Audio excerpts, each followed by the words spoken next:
বিশ্বনিৰ্মল ভৱনত প্ৰদান কৰা হ'ব এই বিশেষ বঁটা। শৈক্ষিক সামাজিক সংস্থা নিৰ্মল আৰু প্ৰাগজ্যোতিক শৈক্ষিক ন্যাসে প্ৰদান কৰিব এই বঁটা। প্ৰাগজ্যোতিক সাহিত্য সাৰথী সন্মানৰ বাবে নিৰ্বাচিত হৈছে দৰং জিলাৰ দলগাঁৱৰ বিশিষ্ট সাহিত্যিক ধীৰেন্দ্ৰনাথ শইকীয়া। সেয়ে আমি সফৰ টিভিৰ ফালৰ পৰা তেখেতক জনাইছো আন্তৰিক অভিনন্দন শুভেচ্ছা। আহক আমি তেখেতৰ পৰাই তেখেতৰ এই জয়যাত্ৰাৰ বিষয়ে কিছু কথা পাতো। হয়, মই এতিয়া উপস্থিত আছো দৰং জিলাৰ দলগাঁৱত মই বৰ্তমান উপস্থিত আছো অসম সাহিত্য সভাৰ দলগাঁও শাখাৰ সম্পাদকৰ ঘৰত। এয়া ধীৰেন্দ্ৰনাথ শইকীয়াৰ বাসগৃহত বৰ্তমান মই উপস্থিত হৈছো। তেখেতে অসম ভাষা গৌৰৱৰ লেখক সম্বৰ্ধনা পুৰস্কৃত হৈছে আজি কিছুদিন আগতে 2021 তেখেতে আজি কিছুদিন আগত পুৰস্কৃত হৈছে।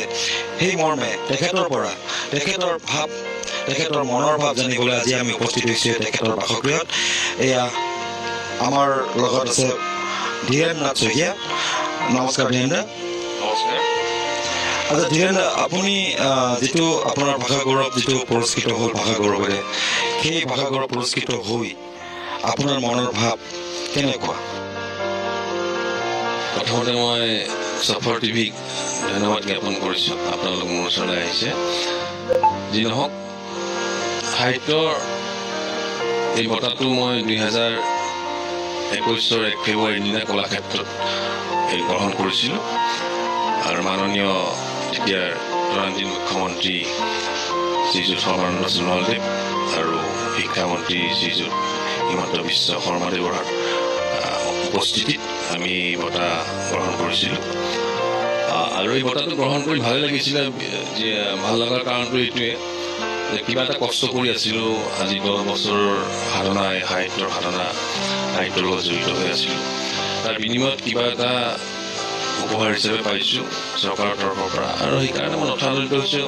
1 নম্বৰতে 2 নম্বৰতে মই নলগাঁৱত সেনেকুৱা ৰাজ্যিক বঁটা হয়তো লেখক হিচাপে আজিলৈ হয়তো কোনেও পোৱা নাই, আৰু মই পোৱাৰ কাৰণে দলগাঁওখনৰ কাৰণে মই বহুত ভাল পাইছোঁ। আৰু যে দলগাঁৱৰ কাৰণে কিবা এটা সুনাম এটা কঢ়িয়াই আনিবৰ কাৰণে মই যোগ্য হৈছোঁ বা সেইখিনি কৰিব পাৰিছোঁ, তাৰ কাৰণে মই নিজকে ধন্য মানিছোঁ আৰু ৰাইজৰ আশীৰ্বাদ আছে। হয়, আপোনাক বিভিন্ন অনুষ্ঠানত বিভিন্ন সামাজিক কাম কাজতো দেখিবলৈ পোৱা যায়। আচলতে এইবোৰ কৰি থকাৰ আপুনি অনুপ্ৰেৰণাটো ক'ৰ পৰা পায় বাৰু? আপুনি বিভিন্ন সামাজিক অনুষ্ঠানতো আপোনাক দেখা যায়।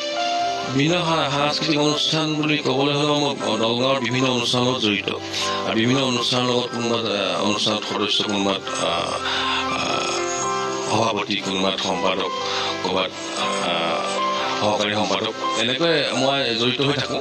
আৰু লগতে মই বিশেষকৈ আমাৰ দুইটা জাতীয় অনুষ্ঠানত মই বিশেষকৈ জড়িত। সেইটো হ'ল দলগাঁও শাখা সাহিত্য সভা সম্পাদক হিচাপে মই 4 বছৰ কাল ইতিমধ্যে অতিবাহিত কৰিছোঁ, আৰু বিভিন্ন অনুষ্ঠান মই তাতে অনুষ্ঠিত কৰিছোঁ। সাহিত্য সভাত কেন্দ্ৰীয় অনুষ্ঠানো মই কৰিছোঁ নলগাঁৱত।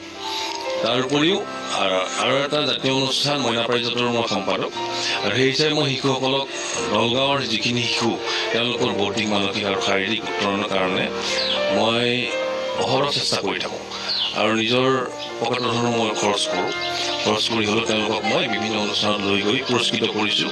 অসমৰ ভিতৰতে প্ৰথম হোৱাৰ মইনা আমাৰ ইয়াতে আছে নলগাঁৱতে। অসমৰ ভিতৰত ভিত্তিত আবৃত্তি প্ৰতিযোগিতা আছিল, তাতে তেওঁ প্ৰথম হৈছিল। সেয়া মোৰ অনুপ্ৰেৰণা বা মোৰ সান্নিধ্যত তেওঁলোকে এইখিনি পাইছিলে। মই সেইবিলাক কৰি ভাল পাওঁ, আৰু লগতে তেওঁলোকৰ অভিভাৱকসকলৰ অনুপ্ৰেৰণা আছে, আৰু ৰাইজে কিন্তু বহুত এইটো ক্ষেত্ৰত সহায় কৰিছে, আৰু ৰাইজে সদায় উৎসাহ উদ্দীপনা মোক দি গৈছে। মোৰ সভাপতি যি থাকে অনুষ্ঠান কেইটাৰ, তেওঁলোকে সভাপতি মহোদয়সকলে মোক সদায় সহায় কৰিছে, আৰু লগতে মোৰ ঘৰৰ মানুহখিনি মোক অনুপ্ৰেৰণা দিয়ে। মোৰ সহধৰ্মিনী আছে, মোৰ ছোৱালী, একমাত্ৰ ছোৱালী নিষ্ঠা নন্দিনী, পিণ্টুমণি বৰা সহধৰ্মিনী, তেওঁলোকৰ অনুপ্ৰেৰণা আছে। তেওঁলোকে কৈছে লিখি থাকা, কেতিয়াবা কিবা ইয়াৰ ফল পাবা। এনেকুৱা ধৰণে কৰি থাকোঁতে মই 3খনকৈ কিতাপ ইতিমধ্যে মই সম্পাদন কৰিছোঁ। প্ৰথমখন কিতাপ হ'ল দুবৰি নিয়ৰৰ মুকুতা নামৰ কবিতা পুথি এখন। প্ৰথম মই 15 চনত এখন সম্পাদন কৰিছোঁ, প্ৰকাশ কৰি উলিয়াইছোঁ। তাৰপিছতে মই 2017 চনত তৰাৰ শ্বিলঙৰ খাচীগাঁৱত তৰাৰ জিলিকা ৰাতি বুলি মই আন এখন কবিতা পুথি উলিয়াইছিলোঁ। সেইখনো ভাল সমাদৰ পাইছে, ৰাইজৰ সমাদৰ পাইছে। আৰু সৰ্বশেষত মই উলিয়াইছোঁ এইবাৰ শেষত মই উলিয়াইছোঁ সাধু গল্পৰ মোহিনী। সাধু গল্পৰ মোহিনী আৰু এইখন হ'ল দুবৰি নিয়ৰৰ মুকুতা। আৰু তাৰপিছত এই শেষৰখন মই ওলাইছিলোঁ সাধু গল্পৰ মোহিনী। এই সাধু গল্পৰ মোহিনী এইখন গল্প মই আচলতে লক্ষ্মীনাথ বেজবৰুৱাদেৱৰ আধাৰত মই এইখন প্ৰকাশ কৰি উলিয়াইছোঁ। ইয়াতে 20টা গল্প আছে আৰু সেই 20টা গল্পৰ বেছি সংখ্যক গল্প মোৰ জীৱনৰ লগত ঘটা কাহিনীৰ লগত মই এই গল্প আকাৰত মই প্ৰকাশ কৰিছোঁ। আৰু কিছু গল্প মোৰ কাল্পনিক আছে, নিজে কল্পনা কৰা কিছু গল্প আছে। আৰু এই গল্পখিনিত গোটেইখিনি আমাৰ সৰু সৰু ল'ৰা ছোৱালী অনুপ্ৰাণিত হ'বৰ কাৰণে মই এই কিতাপখন উলিয়াইছিলোঁ। ইয়াতে কিছুমান আমাৰ বাৰ্তা আমি ইয়াতে প্ৰেৰণ কৰিছোঁ, মই ইয়াতে বাৰ্তা কিছুমান দিছোঁ এই গল্পখনত। আৰু মই সুখী হৈছোঁ এইকাৰণে এইখন কিতাপ আৰু এই 3খন কিতাপ দিয়াৰ পিছতে মোক সেই লেখক সম্বৰ্ধনালে মানে মোক কৈছে যে লেখক সম্বৰ্ধনা আপুনি সম্বৰ্ধিত হ'ব, গতিকে আপুনি ইমান তাৰিখে আহিব লাগে। আপোনাক আৰু এটা কথা সুধিব বিচাৰিছোঁ ধীৰেন্দ্ৰ, সাহিত্যৰ সৈতে জড়িত আপুনি কেতিয়াৰ পৰা? মই সাহিত্যৰ সৈতে জড়িত মই প্ৰথম কবিতা লিখিছোঁ, প্ৰথমটো কবিতা মই লিখিছোঁ 2000 চনত। এই কবিতাটো লিখিছিলোঁ এটা কবিতা। সেই কবিতাটোৰ পিছতে মই অনুপ্ৰাণিত হৈছিলোঁ যে কবিতা মই লিখিম, কিন্তু মই ব্যৱসায়ৰ ক্ষেত্ৰত থকাৰ কাৰণে মই লিখিব পৰা নাই। 2010 চনৰ পৰা মই একেৰাহে কবিতা লিখা আৰম্ভ কৰিলোঁ আৰু তাৰ বিনিময়ত মই এতিয়া 500 কবিতাৰ অধিক কবিতা মই লিখি উলিয়াইছোঁ। তাৰে মোৰ দুখনৰ কথা মই ক'লোঁ, 80টা কবিতা আছে, 160টা ইতিমধ্যে পোৱা গৈছে। আৰু 80টা কবিতা মোৰ গুৱাহাটীৰ ছপাশালত আছে প্ৰকাশৰ পথত। খুব বেছিতে আমি মাঘ মাহৰ বিহুত হয়তো এই কিতাপখন মই উলিয়াম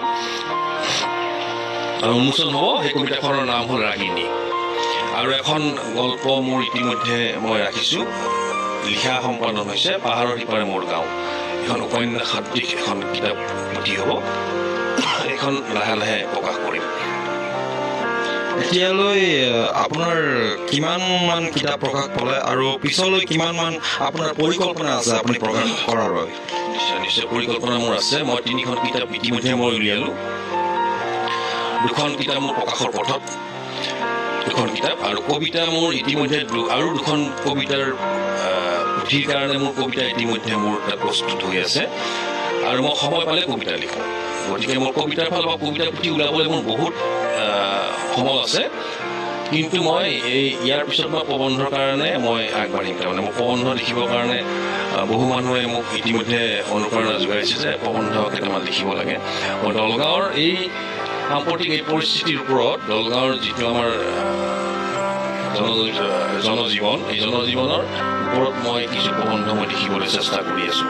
আৰু হয়তো লিখি মই এতিয়া সময়ৰ অভাৱৰ কাৰণে লিখিব পৰা নাই। আৰু মই বছৰে বছৰে আমাৰ দলগাঁৱৰ যি ঐক্য সম্প্ৰীতি, এই ঐক্য সম্প্ৰীতি বজাই ৰাখিবলৈ মই ঈদৰ দিনা এখন কিতাপ প্ৰকাশ কৰি লওঁ। সেইখনৰ নাম হ'ল কাশী জোন।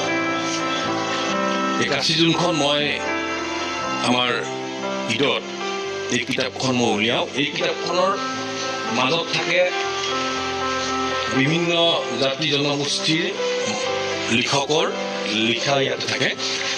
কিছুসকলে লিখিছে ইয়াত দলগাঁও জামে মছজিদ, এনেকুৱা ধৰণৰ মানে সম্প্ৰীতি, একতাৰ সম্প্ৰীতি বা একতাৰ যিডাল দোল, এইডাল কটকটীয়া কৰি ৰখাৰ চেষ্টাৰে মই এই কিতাপখন প্ৰতি বছৰে উলিওৱাৰ চেষ্টা কৰিছোঁ। ইতিমধ্যে মই 2টা খণ্ড 2 বছৰ উলিয়ালোঁ, কিন্তু কৰোণাৰ কাৰণে মই 19-20 উলিয়াব পৰা নাই। হয়তো আমি 21 ঈদত, এইবাৰ যি ঈদ আহি আছে, আকৌ চাগে কাশী জোন দলগাঁৱত প্ৰকাশ পাব।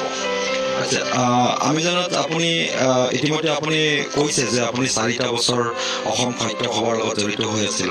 ভৱিষ্যতে আৰু আপোনাৰ এই